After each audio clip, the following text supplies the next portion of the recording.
ओम तत्व सत्य। गीता का 3रा अध्याय 9वां श्लोक। भगवान ने पीछे 8वें श्लोक में अर्जुन से ये कहा कि शरीर का निर्वाह भी बिना कर्म के संभव नहीं है। मतलब कर्म तो करना ही पड़ेगा, कर्म तो करना ही पड़ता है, परंतु कर्म करने से तो मनुष्य बंधता है। कर्मणा बंधते जंतु। तो फिर मनुष्य बंधन से छूटने के लिए क्या करना चाहिए, इसका 9वें श्लोक में भगवान जवाब दे रहे हैं कि कर्म करते हुए भी तू कर्म के बंधन से मुक्त कैसे होगा, उसके बारे में यहाँ बता रहे हैं।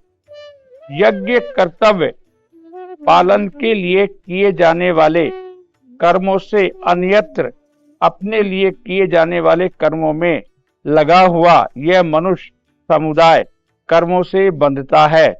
इसलिए हे कुंती नंदन, तू आसक्ति रहित होकर उस यज्ञ के लिए ही कर्तव्य कर्म कर। देखिए,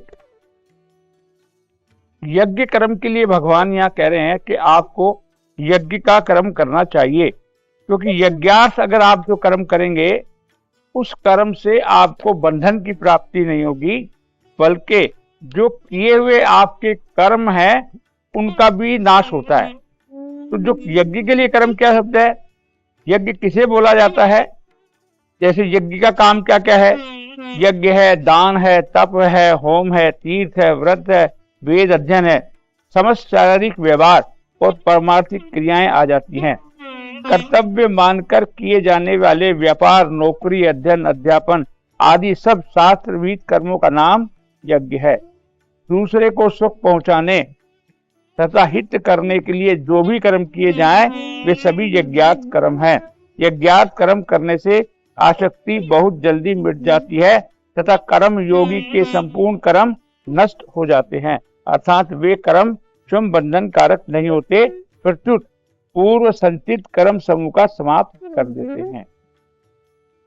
यह भगवान ने क्या कहा कि कौन सा कर्म करना चाहिए और कर्म किस प्रकार करना चाहिए। भगवान यहाँ कह रहे हैं कि देखिए, कर्म जो है वो कर्म तुम्हें बांध नहीं रहा। कर्म में जो तुम्हारा भाव है वो तुमको बांध रहा है। भाव क्या है? एक सकाम भाव है, एक निष्काम भाव है। सकाम भाव अपने लिए किया जाता है और निष्काम भाव यज्ञार्थ दूसरों को लाभ पहुंचाने के लिए किया जाता है। अब यहाँ एक और बात समझने की है कि दूसरे की डेफिनेशन क्या क्या है, किसको भगवान दूसरा कह रहे हैं। जो अन्य व्यक्ति हैं उनको तो दूसरा कहा ही गया है, संसार को तो दूसरा कहा ही गया है, लेकिन जो संसार का आपका अपना जो शरीर है, जो 3 शरीर है आपके, सूक्ष्म शरीर, स्थूल शरीर, कारण शरीर, ये शरीर को भी भगवान ने अन्यत्र मतलब दूसरा कहा है। इस शरीर के द्वारा इस शरीर की जो सेवा है भी उसको भी दूसरा कहा है। मतलब सेवा के भाव से यदि आप अपने लिए भी कर्म करते हैं, अपने शरीर के लिए भी कर्म करते हैं, तो वो यज्ञ कहलाता है। दूसरों के लिए तो यज्ञ है ही, क्योंकि दूसरों के लिए तो आप जब कर्म करेंगे तो निश्चित तौर से आपको निष्काम भाव से ही कर्म करना है। कोई भी कर्म आपको नहीं बांधता, उसका फल मतलब उसके प्रति आपका क्या भाव है। जो कर्म के जो बंधन है वो भाव का है, कर्म और क्रिया का नहीं है। कर्म और क्रिया तो आप कीजिए, लेकिन उसमें भाव निष्काम भाव रहेगा। सेवा के भाव से करेंगे तो प्रत्येक कर्म आपको मुक्ति का साधन बनेगा, बजाय आपके बंधन के कारण बनने के। जनरली हमको क्या समझते हैं कि किसी भी कर्म को हम करेंगे तो उस कर्म के बदले में उसके फल की प्राप्ति के लिए जब हम कर्म करते हैं तो वो फल हमारे बंधन का कारण बनता है ना। लेकिन जब वही कर्म हम सेवा के भाव से करते हैं, अब यहाँ काम आया स्व धर्म। स्व धर्म मतलब जो धर्म स्वयं का धर्म है उसका कर्म, और अन्यत्र कर्म मतलब दूसरे कर्म। स्व धर्म क्या है? स्व धर्म यह है कि इस शरीर के द्वारा दूसरों की सेवा का कार्य स्व धर्म है, और इस शरीर से अपने लिए कर्म करना पर धर्म है। क्यों? क्योंकि स्वधर्म से आप मुक्त होंगे और पर धर्म से आप बंधन में पड़ेंगे। तो इसलिए जो शरीर का आपका कर्तव्य बनता है, उस कर्तव्य में सेवा का भाव सबसे ज्यादा जरूरी है।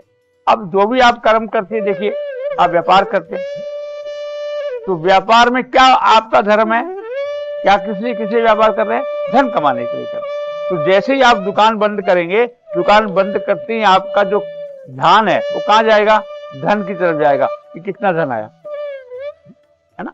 तो यहाँ भाव इंपॉर्टेंट है, कर्म इंपॉर्टेंट नहीं है। इसी प्रकार प्रत्येक कार्य को यदि सेवा के भाव से आप करते हैं तो वही कर्म आपके लिए बंधन न होकर के आपके लिए मुक्ति का कारण बन जाएगा। आप कर्म आप दो ही करेंगे, एक लोक के हितार्थ करेंगे, एक अपने लिए करेंगे या परहितार्थ करेंगे। अगर जब परहितार्थ कर्म करेंगे तो वही कर्म आपका यज्ञ बन जाएगा। तो भगवान ने कहा है कि प्रत्येक व्यक्ति को जो उसका कर्तव्य कर्म है उसे यज्ञ मान करके अवश्य करना चाहिए। क्यों? क्योंकि भगवान किसी कर्म को छुड़ा नहीं रहे, भगवान तो कर्म करने का तरीका बता रहे हैं कि आपको किस तरह कर्म को करें कि वही कर्म आपके लिए मुक्ति और मोक्ष का साधन बन जाए, तत्व ज्ञान करने का साधन बन जाए। और इस संसार में भी यदि आपको कर्तव्य कर्म करना है तो मूल रूपेण यदि आपको लाभ कभी प्राप्त होना है तो निष्काम भाव से ही प्राप्त होना है, सकाम भाव से कभी भी आपको लाभ प्राप्त नहीं होने वाला है। तो इसलिए भगवान यहाँ कह रहे हैं कि तुझे सभी कर्मों को यज्ञ कर्म मान करके करना चाहिए। यज्ञ मतलब जब दूसरों के लिए आप कर्तव्य कर्म करते हैं तो वही कर्म आपके लिए यज्ञ कहलाता है। ओम तत्सत।